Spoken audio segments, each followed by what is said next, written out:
കൊൽക്കത്തായിലെ വിശുദ്ധ Teresa. അൽബേനിയയിൽ 1910 August 26-നായിരുന്നു ആഗ്നസിന്റെ ജനനം. മാതാപിതാക്കളുടെ ഇളയ സന്താനമായി ജനിച്ച അവളുടെ മാമോദീസ ഓഗസ്റ്റ് 27-നായിരുന്നു. ഈ ദിവസമാണ് തന്റെ യഥാർത്ഥ ജന്മദിനമെന്ന് പറയുവാനാണ് അവൾക്ക് കൂടുതൽ ഇഷ്ടം. ആഗ്നസിന് 8 വയസ്സ് പ്രായമുള്ളപ്പോൾ പിതാവ് മരിച്ചു. പിന്നീട് മക്കൾ 3 പേരെയും വളർത്തിയത് മാതാവായിരുന്നു. ചെറുപ്പത്തിലെ തന്നെ അവൾ വായിച്ചിരുന്നത് മിഷണറിമാരുടെ അനുഭവ കഥകളായിരുന്നു. അതിൽ നിന്നും പ്രചോദനം ഉൾക്കൊണ്ട ആഗ്നസ് 18-ാം വയസ്സിൽ മിഷണറിയാകുവാനുള്ള ആഗ്രഹത്താൽ ലൊറേത്തോ സന്യാസിനി സഭയിൽ ചേർന്നു. 1929 നൊവീഷ്യേറ്റ് പരിശീലനത്തിനായി അവൾ ഭാരതത്തിൽ എത്തി. 1931 മെയ് 24-ന് അവൾ തന്റെ പ്രഥമ വ്രതവാഗ്ദാനം നടത്തി. ആ അവസരത്തിലാണ് മിഷൻ മധ്യസ്ഥയായ ലിസ്യുവിലെ വിശുദ്ധ തെരേസായെ തന്റെ സ്വർഗീയ മധ്യസ്ഥയായി സ്വീകരിച്ചുകൊണ്ട് ആഗ്നസ് തെരേസ എന്ന പേര് സ്വീകരിച്ചത്. 1937 മെയ് 24-ന് തെരേസ നിത്യവ്രത വാഗ്ദാനം നടത്തി. 2-ാം ലോക മഹായുദ്ധത്തിന്റെ കെടുതികളിലും പാവങ്ങളുടെ രോദനവും സിസ്റ്റർ തെരേസയ്ക്ക് തന്റെ ദൈവവിളിയെക്കുറിച്ച് കൂടുതൽ ഉൾക്കാഴ്ച നൽകി. തന്റെ ദൈവവിളി തിരിച്ചറിഞ്ഞ സിസ്റ്റർ തെരേസ 1950 ഒക്ടോബർ 7-ന് ഉപവിയുടെ സഹോദരിമാർ എന്ന സന്യാസിനി സമൂഹത്തിന് രൂപം നൽകി.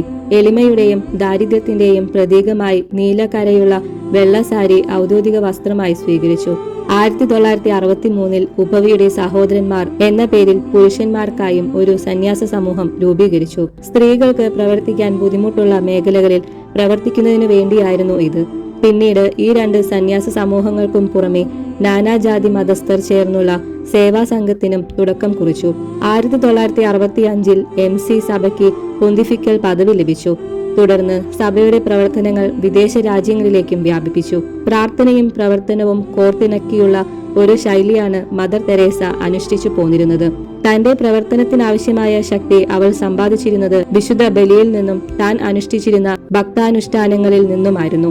വിശ്വാസവും സഹാനുഭൂതിയും നിസ്വാർത്ഥ സ്നേഹവും വഴി മനുഷ്യകുലത്തെ സേവിച്ച അത്യുജ്വല വ്യക്തിത്വമായിരുന്നു മദറിന്റേത്.